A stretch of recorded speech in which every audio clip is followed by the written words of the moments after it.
Join us on the Swim Monkey. Swim Monkey TV. On the Monkey. Hi, Kara Cassidy here with Seahorse Tales. Here we are today in July already. Summer's coming here. It's here and we're going. And we unfortunately had to cancel our family trip. And that is why I want to talk to you today about how that happened. It was going to be Tokyo because we like to travel to the Summer Olympics as a family. Unfortunately, it got canceled, as we all know. So we're hoping that that trip will happen in 2021. It all started in 1996 in Atlanta when my husband and I took our son Quinn, who was almost 2 at the time, to watch our first Olympics together. And it was really exciting. We fell in love with the idea of being around so many people from so many different countries, learning about different countries, and obviously watching amazing athletes. After Atlanta in 96, Kate came along and she was almost 2, and we went on to Sydney, which was great too. Obviously, the Olympics are just phenomenal. One thing we really had fun doing at the Olympics and what they do there, which we didn't know until we went, is pin collecting. So there are pins from different countries, different organizations. Every host country has a pin that represents the Olympics.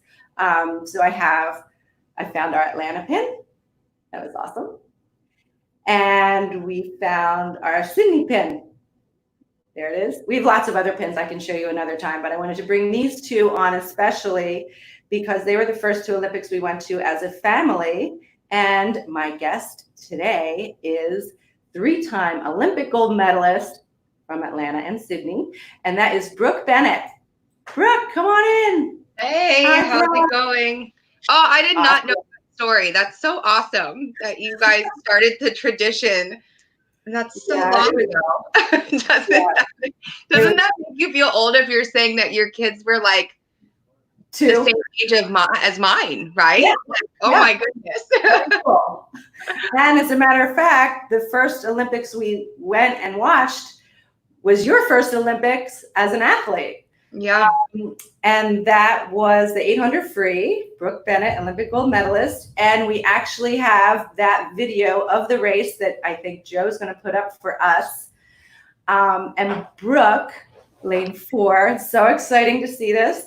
If you could take us through the race, you don't, not necessarily lap by lap, but feel free. But really, what was going through your head when you get on the blocks and you hear the gun, and like what's going through your head as far as your preparation? You know, were you ready? Go ahead. I mean, I think at this point, for me, I was always ready to race, and I think anybody that ever saw me swim and saw me compete, there was just that flip of a switch, and I could turn it on and turn it off so fast.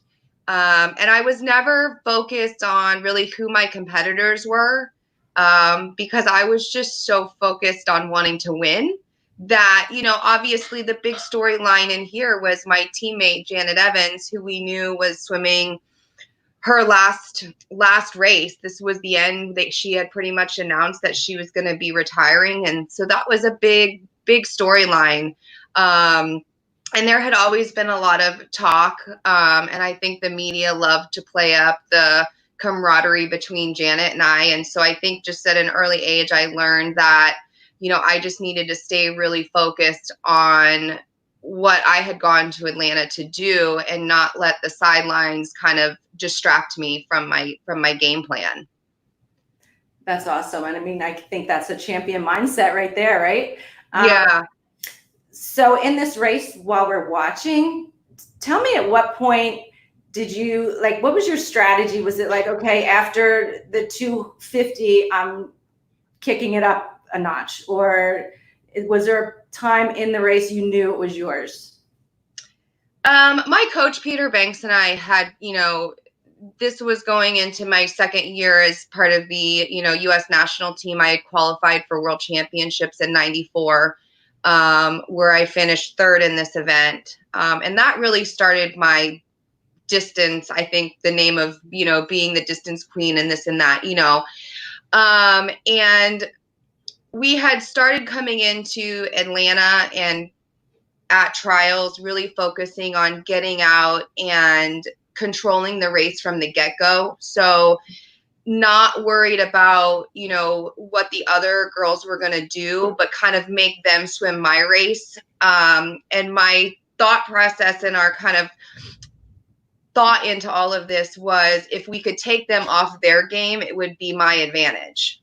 Make them kind of swim at my pace. So I would take it out relatively fast, and we did a lot of training and a lot of really long, hard sets where, we would do repeat 100s long course on 110. We would do 60 of them. And the during training was, if you were holding 106s on the first 10, you were going to hold 106s on the last 10, meaning that we were just building up my conditioning and stamina, that through each 100 in this 800, I was very, very consistent.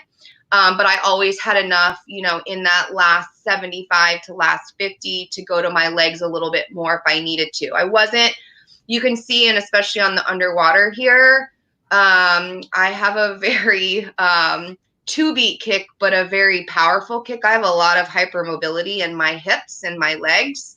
So where I don't use my legs a lot, when I do use them, I'm getting a lot of power from them, even though it is just a two-beat kick, which is not typically what you're going to try to teach a swimmer to do.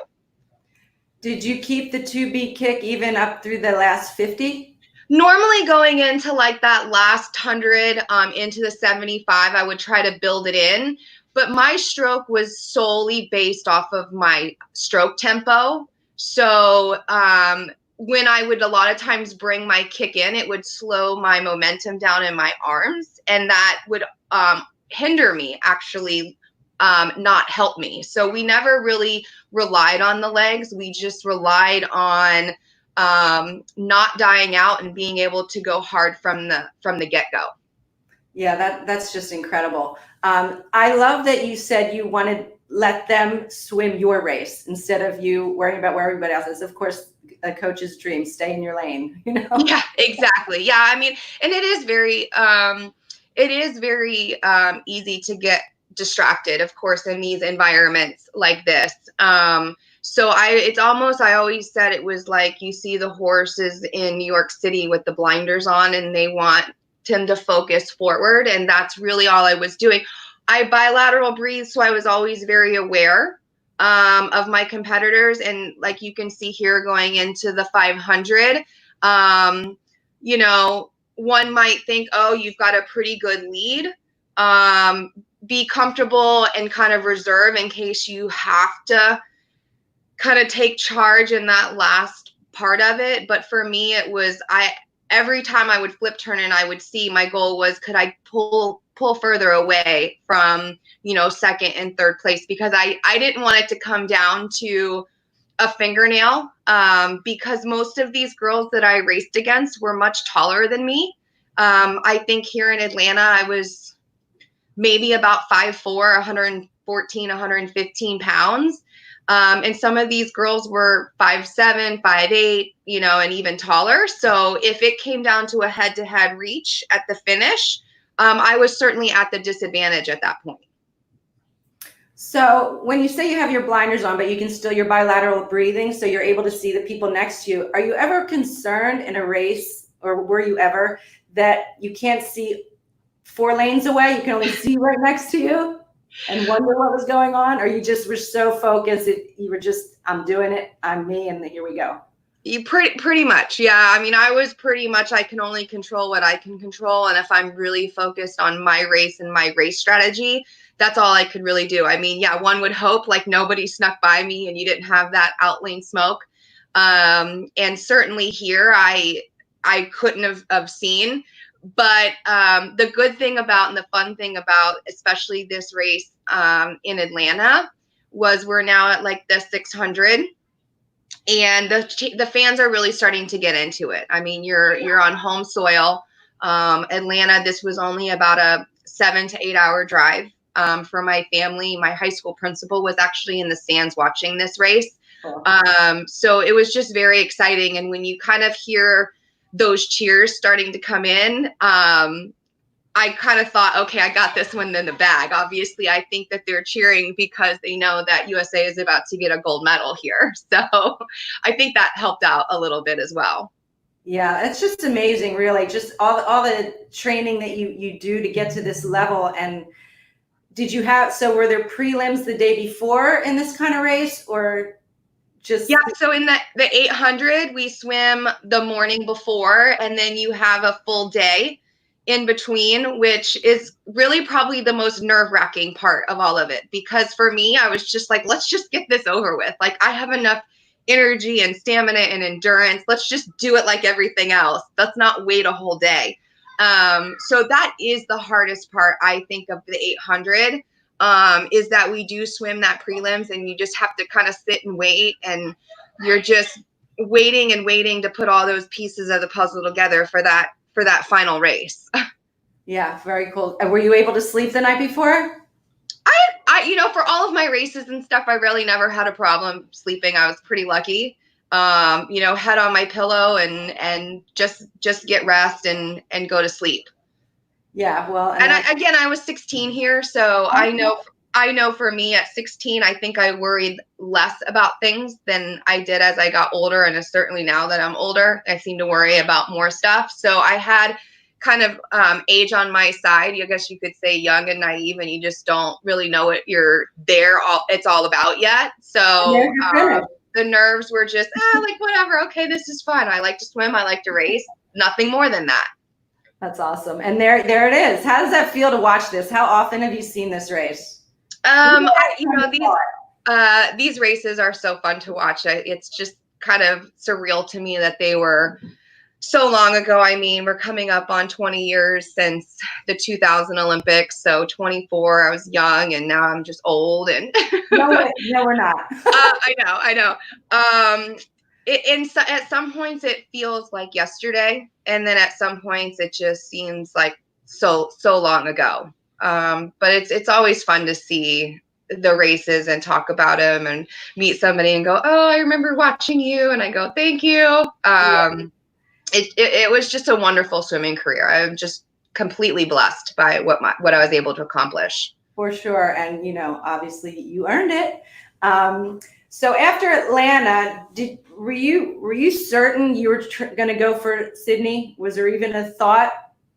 110%. I mean, it was, I was 16, so we were going for 2000. I wanted the 400 freestyle, which I had missed making in 96. So that was the big shift, I think, from 96 going into 2000. Was still trying to, come back and repeat gold, but at the same time, to get a little bit stronger, work on my speed a little bit more, because in that 400, I knew I was going to be competing against those athletes that favor the 200 and go up for the 400. So where I was the 8-mile 800 swimmer, and I was coming down to the 400. So strategy definitely had to change, and my strength and my speed had to come in. And that's the hardest thing for me, is trying to get speed, because I'm just truly, and it's like, as I've gotten older, you would think that you would go to the shorter events. And now that I've been retired from swimming and do a lot of open water, I'm like drawn towards the much longer stuff now. Like, I don't go short. I want to go like miles and miles now. Oh, okay. Longest race? 24 miles. Whoa. Yeah. I did that in 2013. I swam from the Skyway Bridge in Tampa, all the way in through the Tampa Bay up into the Courtney Campbell. Wow. And it was 10 hours. That was my next question. It was a long swim. I had trained really hard, and with good conditions was hoping to get under 8 hours and close to the course record. But one of the things about open water swimming is every day is different, and you don't know what you're going to get. And we ended up with a stationary front sitting over Tampa Bay with 4 to 6 foot swells. So It It was grueling. It was tough. There was no consistency. It was a fight for 10 hours in the waves.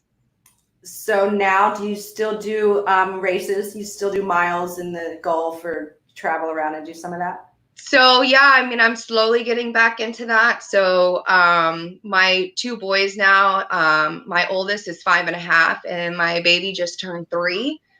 There's no more coming from this family. So I'm kind of, now I'm back to the point where my body is ready to compete and do open water swim. So I did the alligator lighthouse swim last year. Do you want to say hi? Hi. Bjorn just got out of the bathtub. Hey, buddy. Hi. Hello. Say, this is Bjorn, and he just turned 3 on June 14th, right? Oh, happy birthday. Yeah. All right, give mommy a kiss. Go out there, daddy. Love you. That light? It is a light. Oops. Go ahead. Take your snake. It's a rope. It's part of my robe, and they play with it like it's a snake. Light. Go out. Go. So I did alligator lighthouse last year, and I plan on going hopefully back down in September, if everything goes well, and I can do that 8-mile swim again. Excellent. Go. I want to see the light. It's right there. Can I see it? It's right there. Can I see it? It's right there. Go. I want to see it. Hang on 1 second. Go. It's going to be on. Where's snake? There you go. Your snake. The joys of 3-year-old. My kids were so much fun in the tub.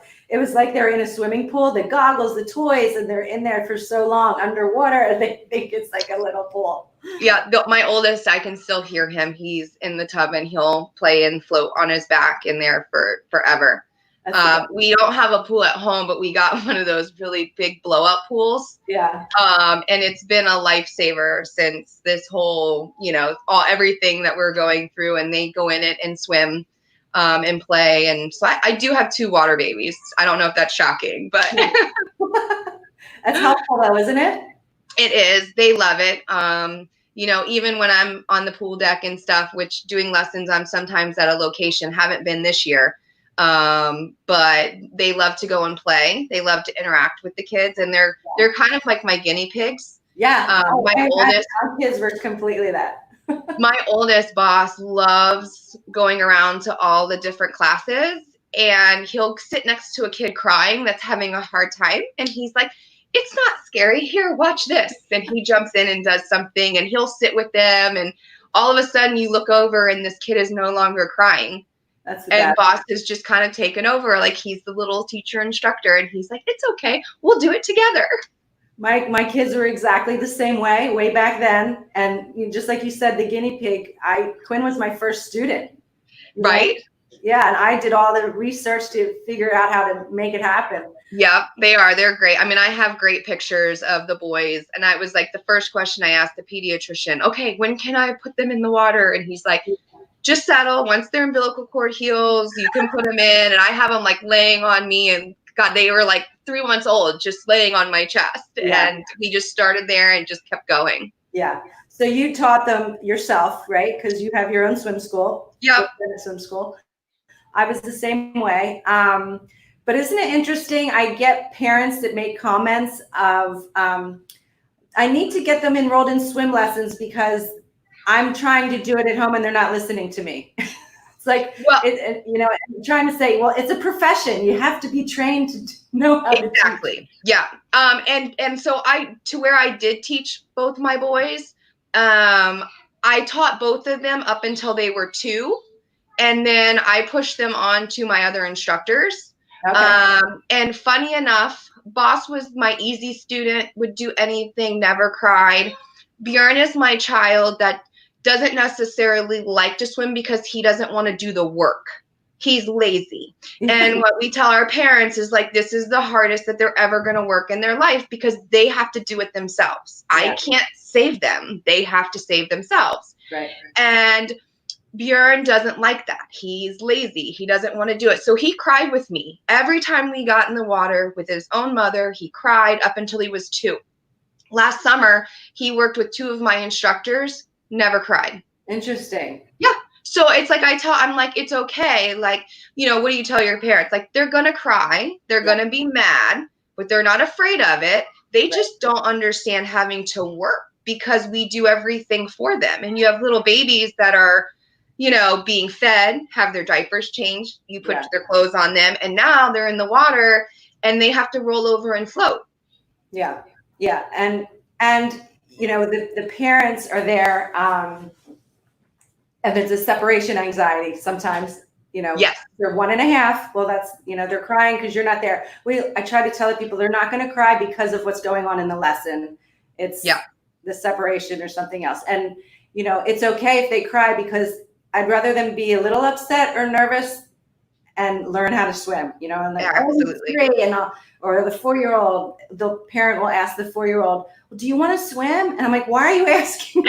Asking them, right? It should be I had a great message that was sent to me the other day, and I'm sure you get the same thing as well. And people that don't necessarily even take swim lessons through my swim school, just people know that this is what I do, this is my profession, this is my passion. And I had a lady send me a message the other day to where a family friend of theirs lost their 3-year-old.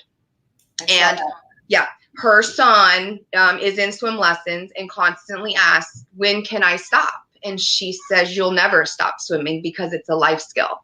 And I'm like, you're so right. And it's constantly, and I know it's like we probably both feel we're on the uphill battle, because every time I get a story or every time I hear of that, it just wrecks my heart, like that a family has to go through that. Because no family should. I had a dear friend of mine's son last year had to have a liver transplant at a year old. And my girlfriend calls me and she says to me, we're going in, baby Michael is going to receive a liver. He's like, but I have to tell you something. And I'm like, okay, I'm getting chills right now. And they received the liver from a little boy that was 2 years old that drowned. Oh God. And so for that moment, you're like, okay, my friend's son has a chance to live, but this family is going through that. So for me, that was a very mixed emotion for me, because you don't ever want that to happen. But then just the connection for me with that family and this new family, and the family that received the liver, they've started what we call Carter's Gift. And they take donations, and that family now picks families that need swim lessons, and they pay for them to go through my swim program. So we're helping families that necessarily can't pay because of one little boy that lost his life, but saved another life and gave his organs to a little baby. Yeah, I mean, those stories are just so sad and like you said, heartbreaking. Because you and I know drowning is preventable. It's about educating the whole family, not just the kid who's taking swim lessons. We have so many children taking swim lessons who have nannies watching them at home in their pool who don't know how to swim. Right. My families are, moms come in and they're like, I have to make sure my son or daughter or my kids learn to swim because I don't know how to swim. Mm-hmm.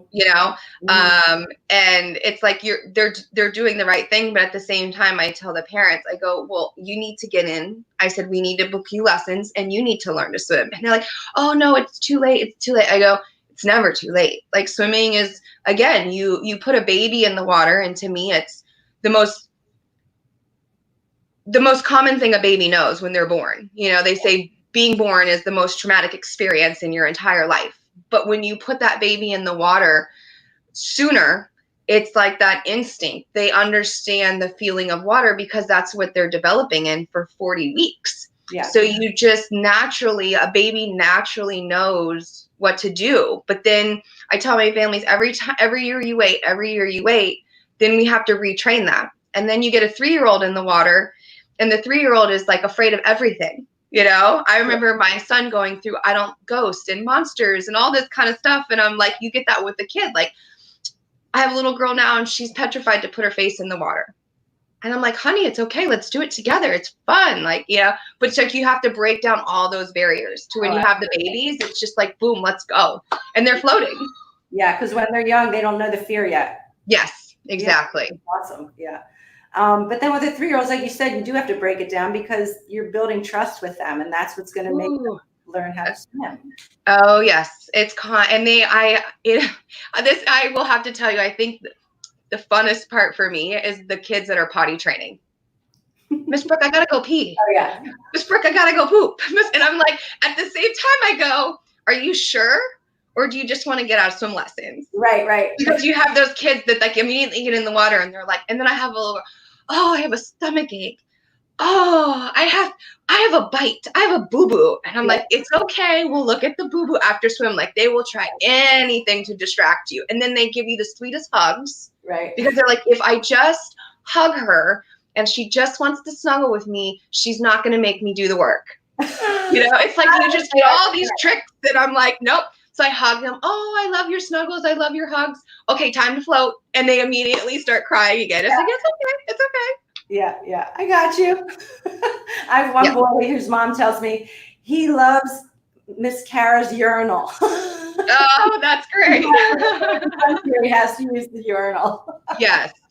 No, but I'll tell you, I mean, there's days right now that I literally am, on the road from 8:00 in the morning and I don't get home until 8:00 at night. I take like a quick little hour. We're doing all in home right now just because of everything. And I could tell you, I probably teach over 20 plus kids a day. And, on some days they all cry and some days they're all great. But for me, the most rewarding part is like when you finally have that child that's struggled and they're crying and they're upset. They love you. You can tell that they love you. They come to you, but then they just, that switch flips and they start enjoying it and they start excelling and their progression goes on. And you think, oh my God, you're listening to kids scream all day long. Yeah. But their tones and how they soothe themselves and the high pitch to the soothing and all that. I'm so patient with everybody else's kids. Then I come home and my boys are fighting and screaming and wrestling. And I'm in like 5 seconds, go to your room. I'm done with you. I can't handle you. You're so loud. And yet all day I've listened to kids scream. But like your own kids, you're like, no, I'm done. Can't do anymore. That's so true. I remember that too. Yeah. It happens now. So my daughter Kate actually teaches swimming with me. Okay. She's home from college. So it's great. I love the turnaround and your kids will be teaching with you at some point. Tell me how you got into teaching swimming. Well, I actually started like in the summertime. It's like the easiest summer job in the world, when you're training. So I was teaching swim lessons back when I was 16, 17, 18 years old, a little bit here and there, and a lot for family friends, was just like, oh, can you come over? And it was kind of just like a side gig for me. It was something that I never really thought I would go into. Obviously, I did sports broadcasting for about 6 years. And when I got pregnant with Boss, I just was kind of in limbo and like I wasn't sure what I wanted to do. And I wanted to have the flexibility to be at home. I didn't want to have like a crazy schedule. So it was something that I started talking to my husband about. And then in that pregnancy, I went on bed rest at 20 weeks. And that was a really, really challenging time because this is the first time in my life that I was not allowed to do anything. I mean, I had gone through double shoulder surgeries, but I was constantly rehabbing and I was staying active. I even broke my pelvis in a car accident. But again, I was rehabbing and I was still able to swim. So here I am, 34 years old, and I'm told you can't do anything other than go to the grocery store, like quickly, but no walking around the block, no exercise, no nothing. So it was hard. And during that time when I was at home and it was long hours by myself because it was the school year, my husband was coaching football. So he would leave at 5:30 in the morning and not get back until 6 o'clock at night. Wow. So you can only watch so much Netflix. I think I watched like every 80s show program, saw Golden Girls on repeat like 10 times. That's tough. I started writing the program, and I started very much like what you said, like going through the research, finding out what I felt was good for me, the kind of program that I wanted to have. I wanted something that would fit everybody. I wanted something that was going to give progression, but at the same time, hopefully put parents at ease. And I think that's the most important thing. Is a lot of times you're not coaching the child, you're coaching the parent. And I have to put the parent at ease for the kid to be comfortable. And I tell my families all the time, I'm like, if you're hesitant and you're giving your child the out, they're going to take it. So it was just a lot of research and a lot of studying, and I started writing the program. But I've been doing this now since 2015. So we're, like 5 years now with my own swim school. It's tiring. I've gone through a lot of changes. But I've started to realize that in order for my program to always stay relevant, it is going to change every year. There is going to be new things there, new skills, new ways that and I tell you, my kids teach me too. Like, and I tell my instructors, I've gone to my instructors before, and here I am training them and teaching them on how I want them to be a part of my program. But I get kids sometimes and I'm like, I can't get this kid to float, or I can't get this kid to breathe, something. And I go to my instructors and I go, tell me what you're doing with your kids. Tell me, have you ever experienced that? And that's what I tell my instructors all the time. We're a team. Like, I don't want you to view me as your boss. I want you to view each other as teammates, and we have to be sounding barriers to each other. I've done that on extremely hard lessons. I had a kid a couple weeks ago, 4 years old, regressed, gave me the biggest fight of my life, tried to bite me and swim in lesson.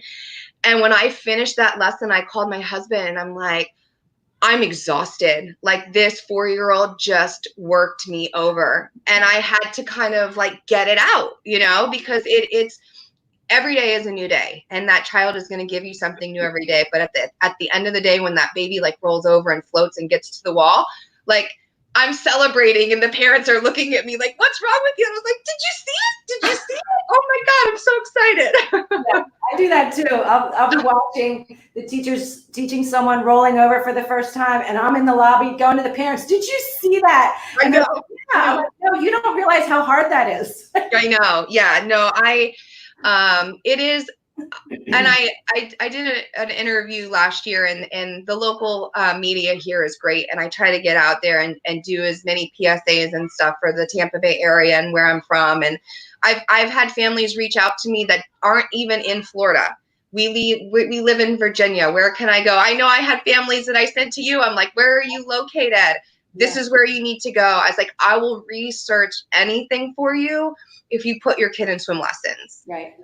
And the hardest thing for me this season has been because of COVID and because of everything changing. And I have parents that are very gun-ho going forward. And then I have a lot of parents that are just hesitant, which I understand. Everybody's situation is different, elderly family members living with them. And that's what scares me the most, that we're hurting our kids during this time. And again, it's out of our control. But I know there's a number of families that aren't getting swim lessons this season because so many locations aren't open.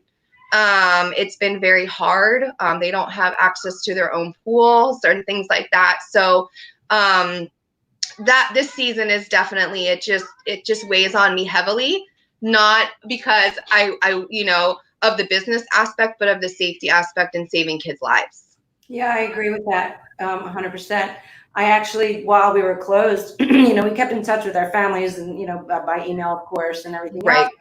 I started to put some videos together of just showing them what they can practice at home, not necessarily teach their children because they don't know how, but things are things you can practice at home, even if you don't have a pool, do it in the tub, just so they would get some, and I think it was helpful. I mean, I think they appreciated it for sure. They didn't all do it, but it was definitely wonderful. And, we continue to do that. And I do, like you did, getting people to ask you things who aren't in your area. I Yes. do that over the phone if people are calling.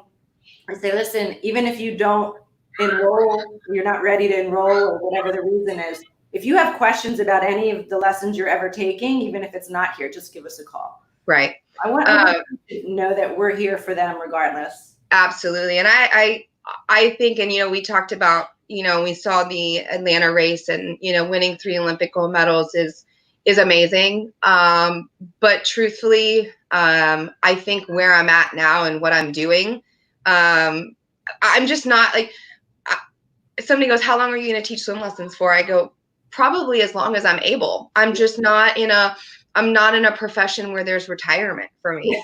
I'm in a profession that, I want the kids that I'm teaching now to bring their kids to me. For sure. Right? Like, I want to see that come full circle. That, I am out in the sun all day long and I cover up and I do as much as I can. And, every wrinkle, I'm like, but it's hot, it's, everything, but I come home at the end of the day and it's like, it's so rewarding. It is. And, my, uncle passed a couple weeks ago and I was out in the middle of lessons when I got the call. And I'm sitting in my car bawling and I'm texting the family and I was like, I'm in your driveway. I'll be in just a minute. And at the same time, I wanted to go home because but then, of course I had to lean on my husband and say, oh my God, he's like, no, he's like, you go in and you teach that lesson. And it was a new family. I'd only been there a couple of times and the little girl, after the lesson who had cried the entire time, she goes, Miss Brooke? I go, yes, sweetheart. And she goes, I love you. Oh. And you're just like moments like that. Like, she doesn't know what's going on. She didn't know what had just happened. And I'm just looking at the mom and I'm like all teary eyed and I'm like, I'm okay. But that was just exactly what I needed to hear. And they do. Like, those kids just know. They know exactly what you need, know exactly what you want to hear. You get those messages from moms. Oh, such and such was saying her prayers at night. And I asked who she wanted to pray for. And she said, I want to pray for Miss Brooke because she's so nice to me. That's the best. Yeah. It's like and we're not having any more kids. So I tell my husband, I was like, as long as I'm teaching swim lessons, we're going to be okay because I'm going to get my baby fever. Like, I'm going to get my kids. I'm going to snuggle my babies. So we're good. It's nice. That's awesome. I love it. And you met Jeremy when you're doing sports broadcasting, didn't you? We did. Yes. So I had met Jeremy about 2 years prior to even us dating. I met him at a wrestling match. I had to cover a kid and do a story on a local wrestler. He introduced himself to me and, hey, how's it going? The following football season, bumped into him again on the football field. It was kind of like, hey, how's it going? Good to see you again. There was like nothing.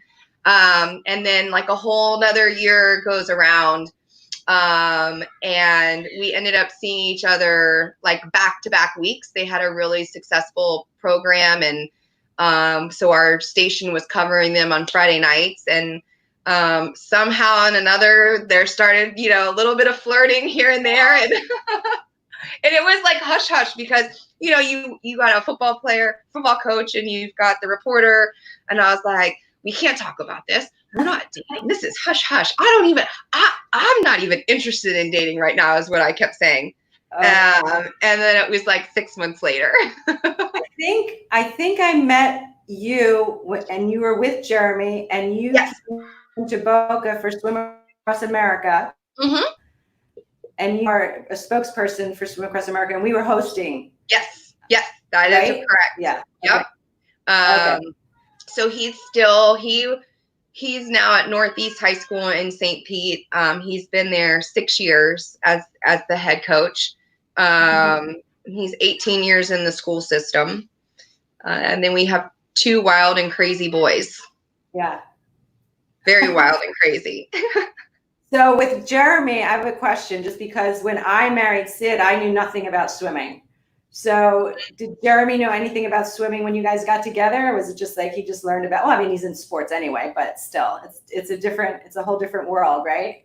I guess funny enough, he was talking to a buddy of his and said, "Oh, I met this girl, Brooke," and his buddy goes, "Dude, like," and I guess they were over at the house or whatever, and so his friend Googles, and he's like, "Do you understand? Like, this is who you're talking to?" Like, he was kind of clueless. Like, he kind of knew, but he didn't know.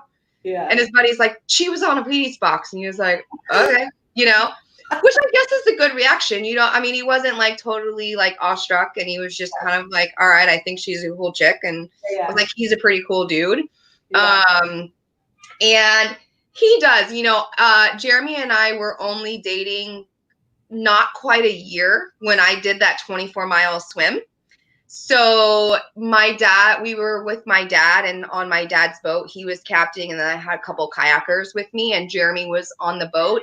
And he kind of saw it firsthand at that point in time and realized, like, okay, this chick's kind of crazy. But he was also, he's hard on me when he needs to be.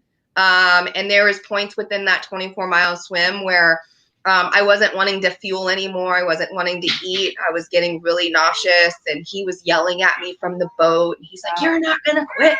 You need to keep," doing his coaching thing to me.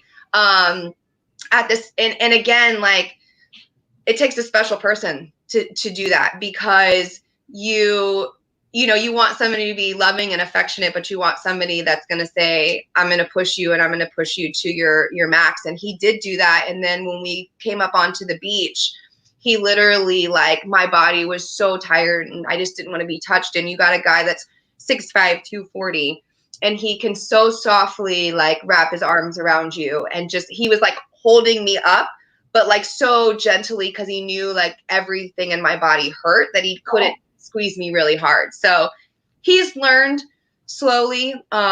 The funniest part is, because Jeremy grew up fishing and he loves fishing. We have a boat now. And then I'm a person that swims. Those two worlds connect weirdly, because what you fish out of the water and what is in the open water versus an open water swimmer, and my mentality and my thought process when I'm swimming, we are constantly bickering about, of course, sharks and other things in the water. And I'm like, "Oh, they're not here to bother me. And I'm a mermaid." And he goes, "This mermaid crap." He goes, "There's bull sharks and there's hammerheads." And I go, "But I'm a mermaid when I'm in the water, and they don't want to mess with me, And I'm like, he's like, "Whatever. Tell yourself that all day long." That's hilarious. I love it. I keep telling him I want to do the Triple Crown. So English Channel, Manhattan, and Catalina. And he just shakes his head, has nothing to say. He's like, "I know I'm not going to talk you out of it. I know if you decide to do it, you're going to do it." But of course, what runs through his mind is not what runs through my mind, and he's worried and wants to protect me and want to make sure that I'm safe. And I'm like, I respect the animals in the water, and I feel that I give off that aura and that presence, that it's okay for me to be here with you. Yeah. I'm just going to go by you, and you're just going to go the other way. Yeah, of course. You speak the same languages. Yes. Yeah. So have you made plans to start that? No, I think I probably would have been further in that process, but just with everything right now. And I want my boys to get a little bit older. It would be one of those things, if they're going to travel and be a part of those 3 swims with me, we want them to be a little bit older. And I think the fun part that I know and I'm learning about these marathon swims and these channel swims is, people are doing these swims into their 50s and 60s. So I kind of have said, like, coming into my 40s, I turned 40 this year in May, that I kind of am giving myself a 10-year window. I would like to do those 3 swims within the next 10 years by the time I'm 50. So no rush, just patient. I think when the timing is right, the timing will be right. I think the hardest thing for me is going to be dealing with the cold water. Living in Florida, we don't get that much cold water, and like I can do it some training in December, January, and February, but right now, Gulf of Mexico is like 91 degrees. So I'm barely swimming 2 miles in it at a time because it's just too hot. Yeah. Yeah. I love the open water. I mean, it's so much fun. You know what we started doing 2 weeks ago, and I don't want to drag it on, but because I know your boys are waiting for you, all 3 of them. Yeah. But we started doing swim lessons in the ocean. Did you really? I have thought about that, and that's amazing. Yeah. That's awesome. You're loving it. I do a lot of teaching on steps, going to the steps and teaching the kids to put their feet down, because I've been out at the beach with my boys and literally walked over to a boy that's fallen down in, barely a foot of water, and they don't understand. Just tuck your knees and stand up, put your arms down and stand up. That's so awesome to hear. I've thought about that, and I live 3 miles from Clearwater Beach, and the beach there is so beautiful and so easy and sandy and clear. It's like a perfect environment. Yeah, it's awesome. It's really taking off. The kids enjoy it. The parents love it, and they're bringing safety to them. That's awesome. Well, I can talk to you about that another time and tell you exactly what we're doing. Absolutely. I'd love to see you do it too. Yeah, that would be great. So, wow, this has been great, and time really flew. Holy mackerel. And I know you're so busy, and those boys are waiting for mommy. They are. It's nice to be home. Like I said, I only have a few nights a week that I'm home. They're normally in bed, and I go into their rooms when I get home and give them kisses, and they're normally awake, but it's, in their rooms by 7 and quiet time. Yeah. Jeremy does a great job in the summertime. He's got a little bit of football conditioning going on right now, but then he's home and does dinner and does baths and does bedtime. Great. So we do have, how that works. You get so many things going in this way, and then come fall, it kind of changes, because then his schedule gets crazy busy in the fall. But summer, we're like all over the place. Yeah, for sure. But that's the beauty of it. It's just living life. Yeah. Well, do you have anything you want to close with? Because it's been like I said, it's been great, honestly. Nice to catch up with you, and I just want everybody to stay positive. I think, we're all wanting the same thing. We want life to go back to normal, but what is normal? I took my son to the Publix for the first time yesterday since March. He had his mask on. He's doing really well with it. And I kind of said, this is the new normal. This is just the way it's going to go. And obviously we're sitting and we're waiting to hear what the school systems are going to decide. And I'm like every other parent out there. Like, I need to know now so that I can make plans for my family and what my business needs and what my kids need and what my husband needs. But we just have to sit back and be patient. And I think we just have to have that faith and that understanding that everything's going to be okay. Even though everything is uncertain. So just continue to be nice to people, be courteous to people. Yeah, I know. Be nice, be courteous, be polite. You never know what kind of day somebody's having. So a smile goes a long way. Social distancing, you don't have to high five and you don't have to hug, but just smile at somebody. It could totally change their day. I agree. And I've always been saying since this whole thing started, is be respectful of the people who are more nervous than you are or have different situations. It's just right. Understanding. Yep. Well, thanks again. No, thank you. Definitely. All right. I'll be in touch. Sounds good. Thank you. Bye, everyone. Join us on the Swim Monkey.